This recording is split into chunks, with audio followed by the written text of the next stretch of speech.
TVC News, first with breaking news.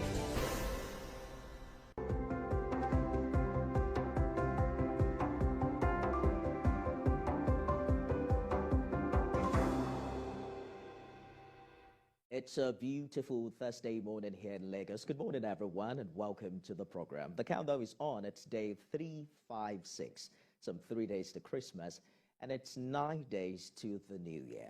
Now, as the year winds down, we are also reminded of the countdown to the 2030 agenda for sustainable development adopted by all UN members in 2015.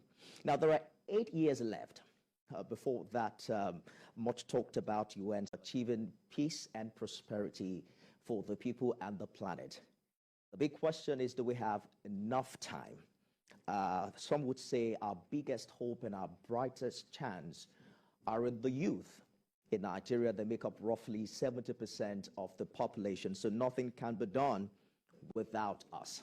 Well, at the heart of that vision are the global goals, some 17 of them, which serve as an urgent call for action to all countries of the world. And one thing that is key to achieving these goals by the deadline would be the active engagement of young people.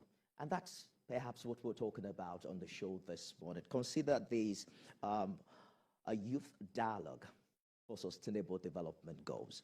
And I'm joined by quite a number of them. Oluwaseyi Mojo is a 21-year-old environmentalist and a law student who's passionate about environmental sustainability, circular economy, and ocean protection. She's also the co-founder of the UNIC initiative. I also have here with me in the studio Victor Okechukwu Chimezie, is a community peace builder, a prize for Nigerian Prize for Leadership Ambassador 2021. And he's the founder of Mind Reformers Network. Joining us virtually is Adenike Adegbite, an activist and techpreneur. She's the founder and team lead Trillion Box Company. Fatima Usman is also joining us, digital literacy expert, peace and security advocate, and she's the vice president-elect Junior Chamber International. Now we're going to smuggle in someone who is older than all of us. His name is Dr. Bala Yusuf Yunusa. He's the senior technical advisor, head of policy and strategy, office of the senior special assistant to the president on sustainable development goals. Good morning, everyone. Welcome to the program. Let me begin with Oluwaseyi. Your NGO has now reached some 6,000 young people in about 11 African countries. That is mind-blowing. What really drives your passion as a young person for the environment? Thank you so much for having me. So I think it's central to the issue of the problem of plastic pollution and climate change, the gaps that exist, and the potential for so much impact. Like, I remember starting this when I was 16 years old. I was just trying to do my part in all of this big puzzle of the SDGs, right? Trying to see how I could do my little to contribute to promoting awareness about it in my school, to launching solutions. And now it's so heartwarming to see how far we've grown over the last... You were how old at that time? 16. At 16, I mean, yeah. an average Nigerian child at 16. How come you're thinking about pollution? I wonder. It actually started with an essay contest organized by TNCI. I got to learn about the SDGs. And I was like, wow, this is really interesting. And I got to also say that people could, because I was selected as the ambassador for the SDG 6, and that's clean water and sanitation. I got to hear stories of how people didn't have access to water in the morning, how they couldn't drink clean water, and I was really moved to see how I could start something in my school to solve this problem. And from starting something in my immediate community then, I began to see how I can keep growing, and in the process get more youths to join me on this wonderful journey. And it's been 4 years now, 4 to 5 years now of launching projects across different communities and cities in Africa. And one thing stays central: the power of youth is really transformational. So much can come from the brains, the minds, the energy of youth. And we need the seat on the table. We are ready for this, and we are still hoping for a better future. However, it's so central that our voices are valued, not just heard, but valued. Our contributions are seen and recognized, and we are supported beyond just funding, but also platforms to continually push for transformative change here in Nigeria and across Africa. Good thing is you have a black table here, so you're already seated on the table. Well, it's some 8 years before the 2030 goal. Is there a sense to which you feel that we're running against time? Is it possible? How optimistic are you? So interestingly, I'm studying mineral. I have this course in school in law. It's my favorite course actually, about mineral resources and water resources. So we had this topic about SDGs, and I got to reminisce about the MDGs. Remember, there was the MDGs, Millennium Development Goals. There were about 8 of them, and due to like the criticisms and how narrow it was, the SDGs came about in 2015, and now it's been some years now, and it is so important that we actually ask questions.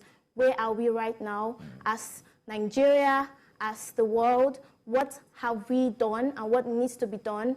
And it's also important that we factor like context, right? Because what applies here in Nigeria might not apply like globally. So like how exactly are we contributing to the SDGs here in Nigeria?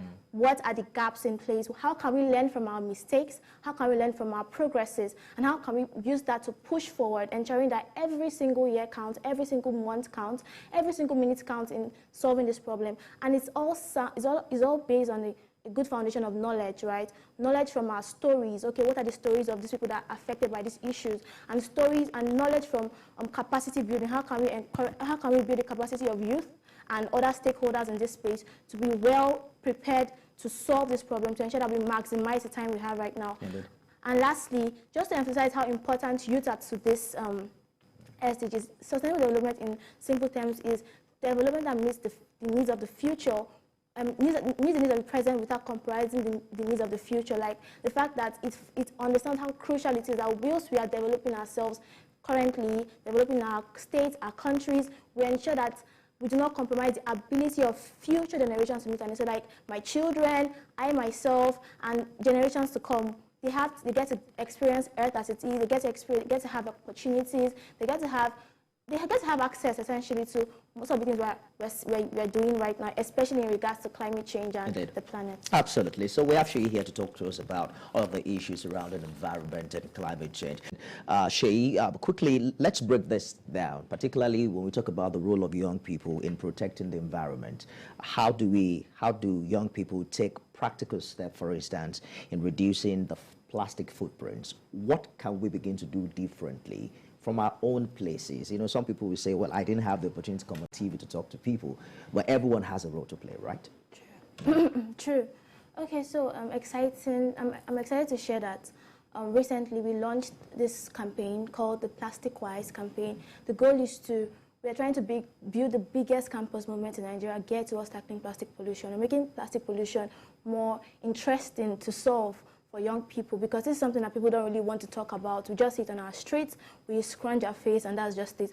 But we want to see how we can we're trying to create an app currently that would help to promote a challenge where people make conscious efforts to reduce their plastic footprints on a daily basis, and also how they can work together to demand for stronger policies. How effective does that work from the consumer point of view? So, because if the plastics are produced and drinks are sold in PET bottles, there's nothing we can do about it. Yeah. Thank you very much for that wonderful insight, because from my work, I've come to understand that there are various solutions to this problem. There's the policy aspect, where we need policies that help to regulate these items.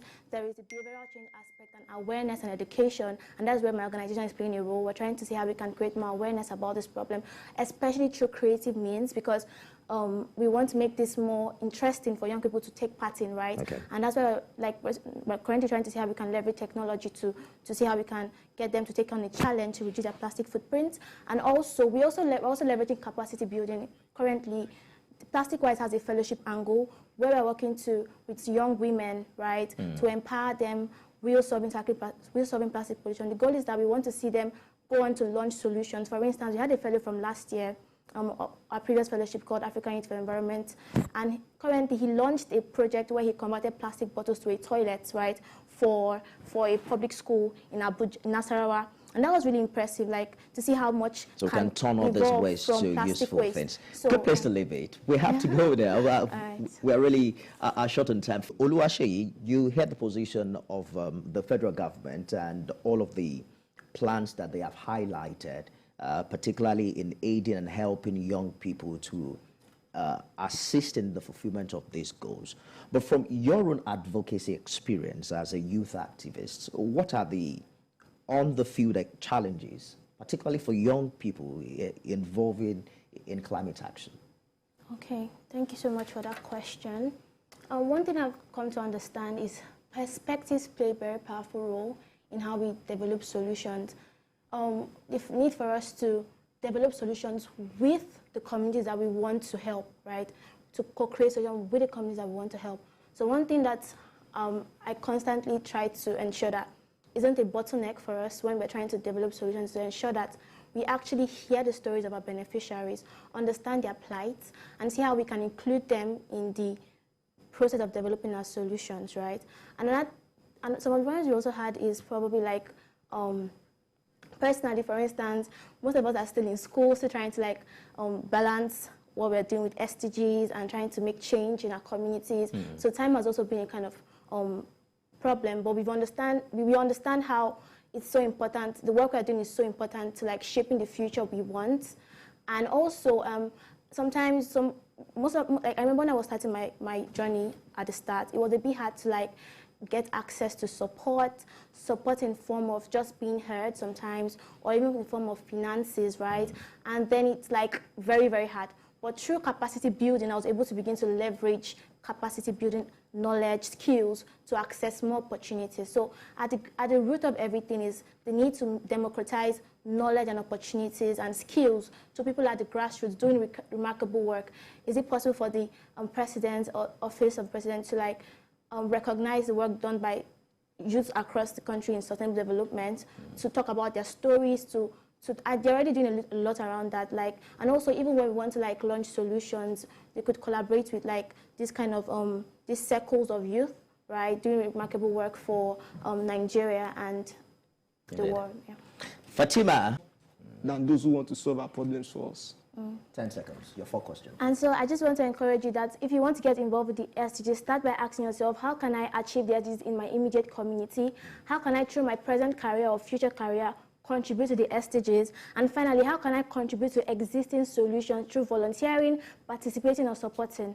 Thank you. Oluwaseyi Mojo, thank you for coming. Victor Okechukwu Chimieze, glad to have you here. Adenike Adegbite, good to see you. Fatima Usman, thank you so much for coming. And Dr. Bala Yusuf, UNICEF for us live in Abuja. A big thank you, everyone, for being a part of the show. I am Nifemi Oguntoye. I'll see you again tomorrow.